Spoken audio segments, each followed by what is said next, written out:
Budget has to B আপনার focused on আমাদের আসলে এক্স্যাক্ট পজিশনটা কী।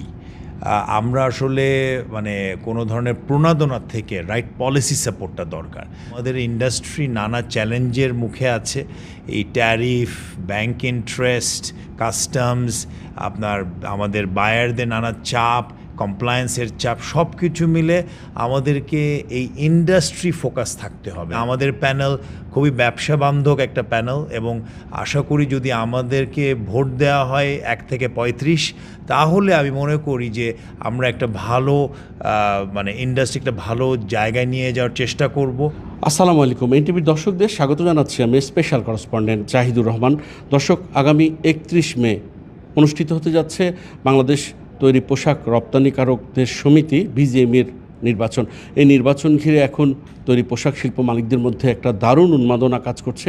সেই নির্বাচন নিয়ে আমরা কথা বলবো একজন সম্মানিত প্রার্থী এবং এই খাতকে দীর্ঘ প্রায় 3 দশক ধরে নেতৃত্ব দিয়ে আসা সাভার টেক্সট গ্রুপ এবং সুরমা গার্মেন্টসের সম্মানিত ব্যবস্থাপনা পরিচালক মিস্টার ফয়সাল সামাদের সঙ্গে। মিস্টার সামাদ, এনটিভির পক্ষ থেকে আপনাকে স্বাগতম। নির্বাচনটা একটা বিশেষ পরিস্থিতিতে হচ্ছে, কোনো দলীয় সরকার নেই, ঠিক এমন একটা পরিস্থিতিতে নির্বাচন হচ্ছে। কেমন দেখছেন নির্বাচনের পরিবেশকে? ধন্যবাদ। নির্বাচনের পরিবেশটা আমরা দেখছি এবার আসলে সুষ্ঠু এখন পর্যন্ত দেখা যাচ্ছে। আমরা আশা করছি যে 31শে মে আমাদের ইলেকশন, বিজিএমইর ইলেকশন হবে, যেখানে এবার আমি বলতে পারি যে মানে ডাউট যে কে ভোটার বা কে ভোটার না, সেটা মোটামুটি এখন এস্টাবলিশ হয়েছে। কারণ এখানে যারা আমরা বিভিন্ন প্ল্যাটফর্মের মাধ্যমে ইলেকশন করে থাকি, আপনি জানেন এবার আমাদের বিজিএমইতে 3টা প্ল্যাটফর্ম এবার আছে, ফোরাম, সম্মিলিত পরিষদ, ঐক্য পরিষদ। আমরা সবাই মোটামুটি একত্রে সিদ্ধান্ত নিয়েই এই ভোটার লিস্টটাকে তৈরি করা হয়। তো এই ভোটার লিস্টে যারা ভোটার হয়েছেন 1800 ভোটারের উপরে, ওনারা এবার 31শে মেতে একটা বলবো যে সুষ্ঠু পরিবেশে, এটা হলো সবচেয়ে ইম্পর্টেন্ট, সুষ্ঠু পরিবেশে যে যার জায়গা থেকে ভোট করার, তাদের ভোটের রাইটের বিনিময়ে এইবার একটা আমি মনে করি একটা ভালো পরিষদ নির্বাচিত হবে। গত নির্বাচনে যদি আমরা ফিরি, যে আপনি ছিলেন প্যানেল লিডার এবং অনেকটা আপনার জয়টাকে ছিনিয়ে নেওয়া হলো রাজনৈতিক সরকারের সময়, আক্ষেপ কাজ করছে কোনো? না, নট এট অল। আসলে আমার কোনো আইনত কোনো বিধিমালা ছিল না এটার জন্য। আমরা আমাদের যে প্ল্যাটফর্ম ফোরাম, এখানে মাহমুদ হাসান খান বাবু আর আমি দুজনেই গত 25 বছরের ঊর্ধ্বে আমরা বিজিএমই ট্রেডের সাথে বা বিজিএমই পলিটিক্সের সাথে সম্পৃক্ত। আমি পার্সোনালি বাবু ভাই আগে ইলেকশন করেছেন, সেটাও একটা পলিটিক্যাল কারণের জন্য তখন উনি আসলে ইলেকশনটা জিততে পারেননি বা ওনাকে জিততে দেওয়া হয়নি। তো আমরা নিজেদেরাই ঠিক করেছি যে উনি এবার হোক, আমার আরও সময় আছে, সামনে আবার দাঁড়াবো যখন সময় হবে। তাই আমার পার্সোনালি কোনো মানে কোনো ধরনের, আমি বলবো যে কোনো ধরনের আপসেট হওয়ার বা কোনো ধরনের সংকোচের কিছু নেই। আমি ওনার সাথেই আছি, প্যানেলেই আছি। ইনশাল্লাহ আমরা ফোরাম জয়যুক্ত হবে এবার ইলেকশনে, সেটাই আমাদের আশা। এবার তো মূলত 3টা গ্রুপ, সর্বশেষ যে ঐক্য সেটা বাদ দিয়ে ফোরাম এবং সম্মিলিত পরিষদ, এই দুটোর মধ্যেই হাড্ডাহাড্ডি লড়াইয়ের আভাস পাওয়া যাচ্ছে। কিন্তু সম্মিলিত পরিষদ যেটা রয়েছে সেটা কিন্তু আগে এই পরিষদে যারা নেতৃত্ব দিয়েছিলেন তারা বিগত সরকারের আনুকূল্য নিয়েই তারা এই সম্মিলিত পরিষদটাকে এগিয়ে নিয়েছিলেন। এখানে কোনো বিষয় আসলে দেখছেন, যেহেতু এখন সবাই বলছে ফ্যাসিবাদ বিরোধী শক্তির বাইরে থাকার বিষয়, কিন্তু এরকম তাদের সংগঠনটাও আপনাদের সাথে এবার প্রতিদ্বন্দ্বিতা করছে, কোনো ব্যত্যয় দেখছেন কিছু? না, এরকম কিছু দেখছি না। আসলে আবার আমাদেরকে যদি কাজ শুরু করতে হয় তাহলে সবাইকে নতুনভাবে চিন্তাধারাতেও আসতে হবে। যেরকম বিজিএমইকে সুন্দরভাবে এখন ভোটার লিস্ট তৈরি করে বিজিএমইর একটা সুষ্ঠু নির্বাচনের দিকে আমরা যাচ্ছি, এইটা যিনি কন্টিনিউ হয়, দলীয়করণ যদি না হয়, সেটার জন্য নতুন চিন্তাধারা নিয়ে আমাদেরকে সবাইকে এগোতে হবে। এবং মোস্ট ইম্পর্টেন্ট কিন্তু ইন্ডাস্ট্রি, মোস্ট ইম্পর্টেন্ট কিন্তু আমাদের এই যে মানে আপনার গার্মেন্টস ইন্ডাস্ট্রির যে আমরা যারা উদ্যোক্তা আছি, আমাদের সাথে যারা সম্পৃক্ত আছেন, আমাদের শ্রমিক ভাই বোনেরা এবং এটার সাথে আরও যারা সম্পৃক্ত আছেন টোটাল সাপ্লাই চেনে, সবার লাইভলিহুড, সবার ভবিষ্যৎ, এই দেশের ভবিষ্যৎ কিন্তু এই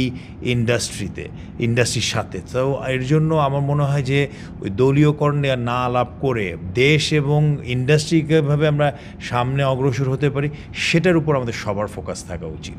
একটা সময় দেখা যেত যে বিজিএমইর সভাপতি মানেই এর পরের ধাপে তিনি হয় এমপি নয় মন্ত্রী কিংবা ঢাকার মেয়র। আপনার কাছে কি মনে হয় যে ব্যবসায়ীদেরকে এইভাবে রাজনীতির মধ্যে সম্পৃক্ত হওয়াটা কি খুব সমীচীন? না, একদমই না। যে যার পরিচয় থাকতেই পারে, যে কারো কোনো ধরনের ইচ্ছা থাকতেই পারে, তার সেটা দলের প্রতি হোক, কিন্তু আমার মনে হয় যে এই মুহূর্তে আমি আবার একটু আগে আপনাকে বললাম যে আমাদের ইন্ডাস্ট্রির স্বার্থে এবং ইন্ডাস্ট্রিকে মানে সামনে রেখে আমাদেরকে অগ্রসর হওয়া দরকার। এর বাইরে কার কি যদি কোনো আইডেন্টিফিকেশন থাকে, সেটা তার পার্সোনাল, সেটা ওই চেয়ার বা এই বিজিএমইর বাইরে বা যে কোনো আপনার ট্রেড সংগঠনের বাইরে রেখে যদি আমরা মানে চিন্তা ভাবনা রাখি, তাহলে সবার জন্য সেটা ভালো। একটা জিনিস তো আমরা দেখতেই পাচ্ছি যে আগের সভাপতি মিস্টার সিদ্দিকুর রহমান বাদে অতীতে যারা লিডিংয়ে ছিলেন তাদের অনেকেই এখন কারাগারে আছেন, এবং এই যে বিষয়টা, এটা কি কোনো বার্তা বহন করছে এবারে নির্বাচনে যে মানে রাজনীতিতে আপনাদের ঠিক সক্রিয়ভাবে জড়িত থেকে সুযোগ সুবিধা নেওয়াটা উচিত কি উচিত না? দেখেন, আমি পার্সোনালি আবার কাউকে কোনোভাবে অ্যাটাক করার মতন আমার আসলে সেই মানসিকতা নেই, আমি করতেও চাই না, আমরা করতে চাই না। আসলে আমি এর জন্য বারে বারে একটা জায়গাতে আসছি যে যা হয়ে গেছে তা হয়ে গেছে, সেটার ফলশ্রুতি যার যেটা সেটা সে পেয়েছে, রাইটলি রংলি সেটা সময় বলবে। কিন্তু এই মুহূর্তে আমাদের যেটা দরকার, যে আমাদের ইন্ডাস্ট্রি নানা চ্যালেঞ্জের মুখে আছে, এই ট্যারিফ, ব্যাংক ইন্টারেস্ট, কাস্টমস, আমাদের বায়ারদের নানা চাপ, কমপ্লায়েন্সের চাপ, সব কিছু মিলে আমাদেরকে এই ইন্ডাস্ট্রি ফোকাস থাকতে হবে। আমি এটার বাইরে আসলে আমি কিছুই দেখি না কোনো ক্ষেত্রেই, এবং আমি মনে করি যে আমাদের প্যানেল খুবই ব্যবসা বান্ধব একটা প্যানেল, এবং আশা করি যদি আমাদেরকে ভোট দেওয়া হয় 1 থেকে 35, তাহলে আমি মনে করি যে আমরা একটা ভালো মানে ইন্ডাস্ট্রি একটা ভালো জায়গায় নিয়ে যাওয়ার চেষ্টা করব, এবং আমাদেরকে একটা সুযোগ দেওয়া উচিত এখন। কারণ আমরা আসলে ফোরাম থেকে ওরকমভাবে মানে ডক্টর রুবানা হকের পরিষদ ওয়াজ দ্য লাস্ট পরিষদ, তারপরে কিন্তু আমরা আসলে মানে বিজিএমই পরিচালনা করার স্বার্থে আমাদের এতটা এখনও সুযোগ হয়নি। তো আমরা একটা সুযোগ চাচ্ছি এবার মাহমুদ হাসান খানের লিডারশিপে, এবং আমরা যারা আছি নবীন প্রবীণের একটা সম্মিশ্রণে একটা বোর্ড করা হয়েছে বা একটা প্যানেল দেওয়া হয়েছে। তো আশা করি মেম্বাররা আমাদেরকে এবার সমর্থন দিবেন। 31 তারিখে নির্বাচনের পরপরই বাজেটের ধাক্কাটা আসছে, আপনারা কেমন বাজেট চাইছেন? বাজেট হ্যাজ টু বি আপনার ফোকাসড অন আমাদের আসলে এক্স্যাক্ট পজিশনটা কী। আমরা আসলে মানে কোনো ধরনের প্রণোদনার থেকে রাইট পলিসি সাপোর্টটা দরকার। তো এখন সিন্স একটা নিরপেক্ষ একটা গভর্নমেন্ট আছে, এখন কোনো পলিটিক্যাল গভর্নমেন্ট নেই, তারা বাজেট প্রেজেন্ট করবে। সো তারা দেখা দরকার, এবং বিজিএমই থেকেও, এবং বিকেএমএ, বিজিএমএ, বিটিএমএ যে ট্রেড অর্গানাইজেশনগুলো আছে, আমরা তো নর্মালি এক ধরনের পেপার সাবমিশন করে থাকি যে পলিসিগত কী সাপোর্ট দরকার আমাদেরকে। সেই পলিসিগুলো দিলে তাহলে আমরা উদ্যোক্তা হিসেবে আমাদের ওয়েতে যেভাবে যা করণীয় সেটা আমরা করে নিব। এটাই আসলে আমার মনে হয় যে আমাদের গোল থাকবে। এবং আপনি জানেন যে 31 মের পরে আমাদের বোর্ড গঠন হয়ে যাবে within the next 7 to 10 days। এর ভিতরে আমরা অলরেডি কাজ করছি কিছু, অলরেডি আমাদের প্যানেল লিডার উনি অলরেডি, এবং আমরা কিছু যারা বিজিএমের সাথে সম্পৃক্ত অলরেডি কিছু প্রপোজাল আমরা দিয়েছি গভর্নমেন্টকে যে আমাদের জন্য কি দরকার, সেটা নিয়ে কাজ হচ্ছে অলরেডি। শ্রমিকদের কল্যাণে আপনারা মালিকরা অর্থাৎ বিজিএমই নেতৃত্ব, আপনাদের ভাবনাগুলো কী কী? শ্রমিকের কল্যাণ আসলে কি সবচেয়ে প্রায়োরিটি থাকে সবসময় সব উদ্যোক্তাদের। কারণ শ্রমিককে ছাড়া যেরকম আমাদের চলে না, আমাদেরকে ছাড়া শ্রমিকদের চলে না। আমরা উদ্যোক্তা হিসেবে আসছি বলে কিন্তু তারা কর্মসংস্থান পাচ্ছেন। তো এখানে নানা প্রক্রিয়া আপনার মাইক্রো লেভেলেও হচ্ছে, নানা ফ্যাক্টরি নানা উদ্যোগ নিচ্ছে, কিন্তু আমার মনে হয় যে মানে বিজিএমই থেকে আমরা দেখব যে কিছু প্রশিক্ষণ বাড়ানোর ক্ষেত্রে কিছু করা যায় কি না, জানি তাদেরকে আপস্কিল করার ব্যাপারে, তাদের এফিশিয়েন্সি বাড়ার ব্যাপারে, সো দ্যাট কস্টিংটা কমে, তখন অনেক কস্ট আমরা তখন অ্যাফোর্ড করতে পারবো, এগুলো নিয়ে কাজ করা হবে। এদিকে ট্রাম্প শুল্ক বাড়িয়ে দিলেন, ওদিকে ভারত হয়ে যে আমাদের গার্মেন্টগুলো যেত সেগুলোর যাতায়াতগুলো বন্ধ, সব মিলিয়ে আবার একটা দেশের অস্থির পরিস্থিতি, সব কিছু মিলিয়ে একটা চ্যালেঞ্জের মুখে আমাদের তৈরি পোশাক খাত। এই চ্যালেঞ্জ থেকে আপনাদের উত্তরণের পথ কী, পথ নকশা কী? আই থিঙ্ক প্রথমত হচ্ছে যে ট্যারিফের ব্যাপারটা তো অলরেডি একটা আমেরিকাতে অলরেডি একটা পেপার সাবমিশন করা হয়েছে আমাদের কিছু প্রপোজালের মাধ্যমে, এবং সামনে বিজিএমইতে আমাদের পরিষদ যদি যায় তাহলে আমরা ইমিডিয়েটলি সেটা নিয়ে কাজ শুরু করব মাইক্রো লেভেলে। সেটা আসলে অনেকভাবেই সেটা করা যাবে, সেটা এই মুহূর্তে না বলি, কিন্তু ট্যারিফের ব্যাপারটা আমরা ডেফিনেটলি সিরিয়াসলি নিচ্ছি এবং সেটার জন্য যা যা করণীয় গভর্নমেন্টের সাথে মিলেই আমরা কিছু ব্যবস্থা নিব। পথনকশার ভিতরে আমাদের একটা আপনার ম্যানিফেস্টো আছে যেটা আমরা দিয়েছি ইলেকশনে, সেটা আপনার এখানে নানা গতিশীল করার জন্য শিল্পকে নানা আপনার যেগুলো প্রায়োরিটিগুলো আছে প্রপার সেটাকে দেওয়া, আমাদের ইশতিহারে সেটা দেওয়া হয়েছে। তার ভিতর থেকে হচ্ছে ধরুন একটা separate ministry for the garment industry, আসলে কমার্স মিনিস্ট্রি আমাদের প্যারেন্ট মিনিস্ট্রি, কমার্সের আন্ডারে the whole business community is under them. আমাদের শিল্পর কিছু স্পেসিফিক অ্যাটেনশন দরকার আছে, এটার এক্সপ্যানশনের স্বার্থে, এটার রাইট মানে ডাইরেকশনে যাওয়ার স্বার্থে, তো আমরা একটা সেপারেট মিনিস্ট্রি চেয়েছি বা চাবো। তো সেটা যদি হয় তাহলে I think that could be the first step, এবং এটা করা অতটা ডিফিকাল্ট না। আপনার জুট বা পাট মন্ত্রণালয় আছে সেটার সাথে আমরা সম্পৃক্ত হতে পারি এবং এটাকে শুধু একটা অ্যামেন্ডমেন্টের মাধ্যমে এটাকে লিড দেওয়ার একটা ভালো দিক আছে। তো এটাই আমি বলবো one of the main priority. এর বাইরেও আপনার নানা ক্ষেত্রে ব্যবসা আপনার এক্সপ্যানশনের ক্ষেত্রে আমরা কিছু পলিসিজ অলরেডি দিয়েছি, যেটা আমি বললাম যে আমাদের ইশতেহারে সেটা আমাদের মেম্বারদের কাছে পৌঁছে গেছে। এটা নিয়ে আমরা আরও বিস্তারিত আলাপ করব নেক্সট 7 দিন। 3 দশক ধরে আপনার গার্মেন্ট ইন্ডাস্ট্রিতে ক্যারিয়ার, তার মধ্যে 27 বছর ধরে আপনি কোনো না কোনোভাবে নেতৃত্ব দিচ্ছেন বিজিএমইকে। আপনার কাছে কি মনে হয় এই যে দীর্ঘদিন ধরে বিজিএমইর যাত্রা থেকে শুরু করে এই পর্যন্ত বিজিএমই কি ঠিক একটা মানদণ্ডে আসতে পেরেছে যেটা একটা নির্ভরতার প্রতীক হতে পারে তৈরি পোশাক শিল্প মালিকদের কাছে? আমি কিন্তু বিজিএমইর সবচেয়ে কনিষ্ঠ ভাইস প্রেসিডেন্ট ছিলাম, এখনও আছি তখনকার সময় কম্পেয়ার করলে।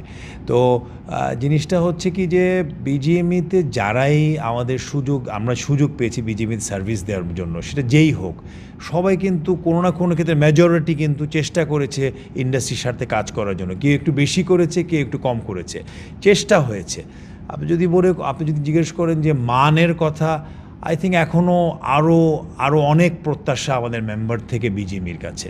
তো ওটাকে মিট করার জন্যই আমাদের প্রস্তুতি এই ইলেকশনের মাধ্যমে ওখানে বিজিএমইতে যে সেই ধরনের প্রত্যাশাটা যেটা আছে, যেটা আমি মনে করি আমরা আপ টু মার্ক যেখানে যেতে পারিনি, সেই জায়গাগুলো থেকে আমরা আশা করি যে ভালো কিছু বিজিএমই থেকে দেওয়ার জন্য আমরা দিব রাদার। সেটা নিয়ে আমাদের এখনকার যাত্রা এবং আমাদের টার্গেট সেটাই।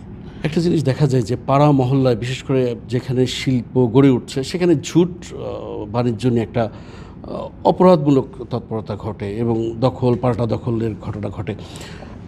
9 ডিভিশনের জিওসিও এটাকে নিয়ে নোটিশ করেছিলেন যে এই ঝুটটাকে সেন্ট্রালাইজ করা যায় কিভাবে। আপনাদের চিন্তা ভাবনা কি, এটাকে আমরা কিভাবে নিষ্পত্তি করলে অন্তত শান্তি বজায় থাকতে পারে? ঠিক আছে, 9 ডিভিশনের জিওসি, আমিও ছিলাম ওই মিটিংয়ে যখন ওটা বলেন। এটা করা যাবে, এটাকে অর্গানাইজড ওয়েতে আনতে হবে। ইনফ্যাক্ট জুট দিয়ে এখন তো একটা নতুন ইন্ডাস্ট্রি হচ্ছে জুট দিয়ে, যেটা রিসাইকেল বলি আমরা। তো এটারও সম্ভাবনা, এই সেক্টরেও ইনভেস্টমেন্ট, এই সেক্টরেও আপনার উন্নয়ন হওয়ার একটা ভালো সম্ভাবনা আছে। তো ওটা আমরা আবার যেটা বললাম যে যদি আমরা বিজিএমই পরিষদে আসতে পারি, এটাও একটা দিক হবে আমাদের কাজ করার ক্ষেত্রে। এনটিভির দর্শকদের জন্য কী বলবেন? আমাদেরকে ভোট দিবেন 1 থেকে 35 যারা আমাদের বিজিএমির মেম্বার। আর বিজিএমই সংক্রান্ত আশা করি আমরা ভালো পজিটিভ একটা দিক তুলে ধরতে পারবো সামনের দিকে। এই আমার মনে হয় আপাতত এত দূরই, এবং সামনে যদি আমরা আসলেই করতে পারি ভালো কাজ, যদি আমরা দেখাতে পারি, তাহলে আপনাদের এনটিভি দর্শকদেরকে আবার আমাকে সুযোগ দিবেন, এসে আমরা বলবো আপনাকে 1 বছর পরে কি ভালো ভালো কাজ করতে পেরেছি বা পারিনি, তখন টাইম উইল টেল। দর্শক, এতক্ষণ আমাদের সঙ্গে ছিলেন সাভার টেক্সট গ্রুপ এবং সুরমা গার্মেন্টসের সম্মানিত ব্যবস্থাপনা পরিচালক এবং বিজিএমই এর সাবেক জ্যেষ্ঠ সহসভাপতি ফয়সাল সামাদ। নিশ্চয় আগামীতে নতুন কোনো অতিথি নিয়ে হাজির হব আপনাদের সামনে। ততক্ষণ পর্যন্ত সবাই ভালো থাকবেন, সুস্থ থাকবেন, এনটিভির সঙ্গে থাকবেন। আল্লাহ হাফেজ।